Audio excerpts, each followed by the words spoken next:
참미예수님, 네, 오랜만에 뵙습니다. 동천분원은 처음입니다, 저는. 궁금했는데, 기회가 별로 어쩌다 보니까 오지 않다가 오늘 이렇게 오게 되었습니다. 날씨도 더운데 쾌적하게 지내고 계신가요? 네. 어릴 때 학교에서 엄청 더운 날 선생님이 했던 말이 갑자기 기억이 납니다.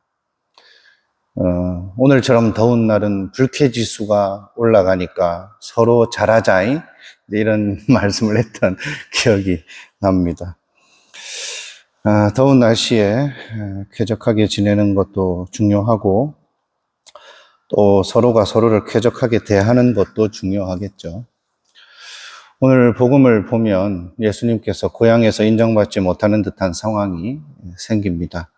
근데 여기에서 저 사람은 목수의 아들이 아닌가, 그 어머니 마리아, 그 형제들 우리가 다 알지 않는가, 이렇게 간단하게 표현되어 있지만 이것은 어떤 그 직업에 대한 귀천 의식도 여기에 깔려 있는 것이고, 또 자신들이 살고 있는 그 고향이 대도시가 아니라 시골이기 때문에 자기 비하적인 마인드도 거기에 깔려 있는 겁니다. 옛날에 필립보가 예수님을 나타나엘에게 소개했을 때 갈릴레아에서 뭔 대단한 것이 나오겠소 했던 그 말하고도 어느 정도 관련이 있고, 니고데모가 바리사이들과 율법학자들 앞에서 예수님을 조금 두둔해주는 말을 했을 때 그 기득권자들이 성경을 보시오, 구약 어디를 봐서 갈릴레아에서 예언자가 나온 적이 있었소? 이렇게 말한 적이 있죠. 이것이 여기서 일맥상통한 게 뭐냐면, 우리가 살면서 밖에 나가서 무시당하면 상당히 상처를 받으면서 집에 들어와서 집안 사람들을 무시한다는 겁니다. 비하한다는 겁니다. 다른 민족한테 무시당하면 이렇게 생각해 보죠. 사마리아인들하고 사이가 안 좋았잖아요. 그러면 사마리아 사람들이 이스라엘 사람들, 유대인들 비하하고 욕하면 엄청 막 부글부글 끓었을 겁니다. 그런데 유대인들 안에서도 도시 사람, 촌 사람 차별하면서 비하하고 무시하고 이런 상황이 생기는 것이죠. 이것을 좀 더 우리한테 적용을 해보면, 이 미리네 수도회에서 이 사제로 산다는 게 밖에 나가서 뭐 별로 인정 못 받아요.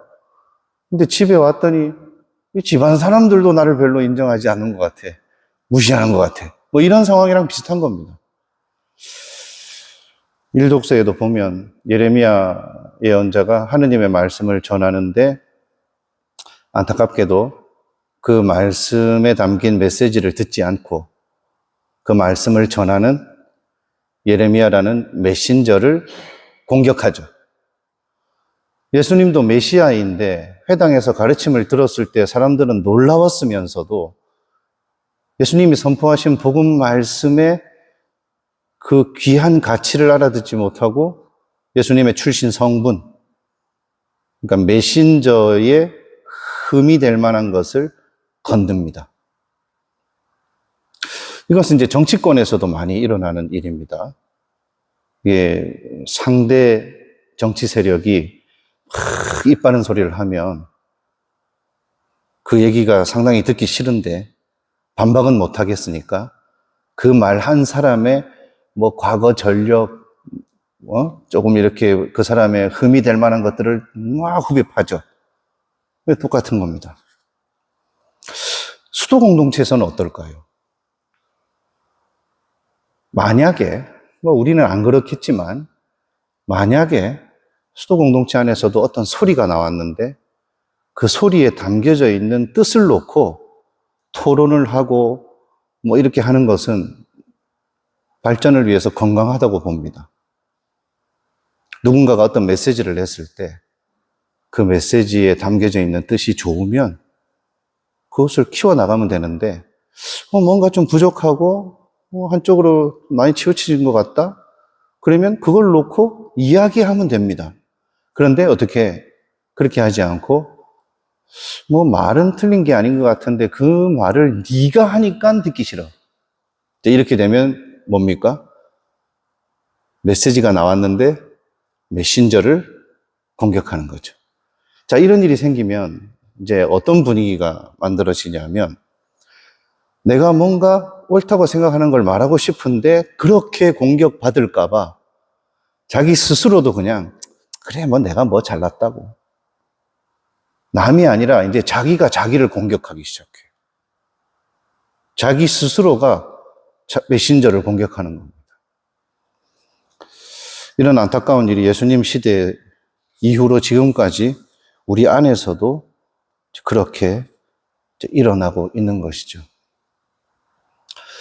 하느님께서 예루살렘 한복판이 아니라 갈릴리아 땅에서 나자렛이라는 시골에서 일을 시작하신 것에는 뜻이 있을 겁니다. 초라한 구유의 아기의 모습으로 태어나신 뜻도 우리는 알고 있고 거기에서 거룩함을 느낀다고 찬양도 하고 있습니다. 그래서 하느님이신 분이 초라한 인간의 모습으로 또 현세적으로 볼 때도 초라한 환경 조건에 들어와서 그렇게 인정도 못 받는 출신 성분으로 오신 뜻을, 그 신앙적이고 영성적인 뜻을 안다고 하면서도 우리는 서로가 서로에게 마치 그것을 망각한 사람들처럼 되게 현세적인 것으로 평가를 하고 살고 있지 않을까. 예수님의 말씀을 들은 그 고향 사람들처럼 현세적인 기준으로 어떤 사람에 대한 고정관념과 선입견들, 이런 것들을 되게 허상이 막 부풀어 오르게끔 그렇게 살고 있지 않을까. 제가 이것과 관련된 제가 5년 전에 했던 강론을 한번 다시 뒤집어 보니까 제가 이런 얘기를 했더라고요. 서품 받는 당일날 많은 사람들이 성인 신부 되랍디다. 근데 생각해 보니까 그날 하루만 그랬던 것 같아요. 사람들이. 서품 받는 당일날은 성인 신부 되세요. 그랬어요. 그런데 실제로 사제로 살아오면서 이제 어디 나가서 활동을 하면서 세상 사람들은 유학 갔다 왔습니까? 너가 아버지 뭐 하시노? 뭐 이런 걸로 커리어가 어떻게 되는지, 어떤 활동을 하고 어떤 업적을 낳았는지 뭐 이런 걸로 신부도 평가하고 뭐 수도자들도 그렇게 평가하고 사는 것 같아요. 뭐 세상 사람들은 교우들은 그럴 수 있다고 칩시다. 그런데 공동체 안에서 우리도 그러고 있을 수 있다는 것입니다. 그 사람이 어떤 업적을, 눈에 보이는 업적을 이루었느냐를 가지고 그들이 뭐 무언가가 될 자격이 있는 것처럼 생각하고 살고 있는 것은 아닐까. 그래도 우리들은 수도자들답게 저 사람이 무엇을 비우고 살고 있는가, 어떤 희생을 기꺼이 하면서 살아왔는가를 놓고 어떤 자격을 주면 참 좋을 것 같은데, 수도자들조차도 어디에서 무슨 실적을 냈는지, 어떤 업적을 이루었는지, 이런 걸 가지고 스스로도 내세우고 그 사람을 평가하는 눈들도 그렇게 기준이 거기에 맞춰져 있는 것 같다고 느낄 때 참 씁쓸한 것입니다.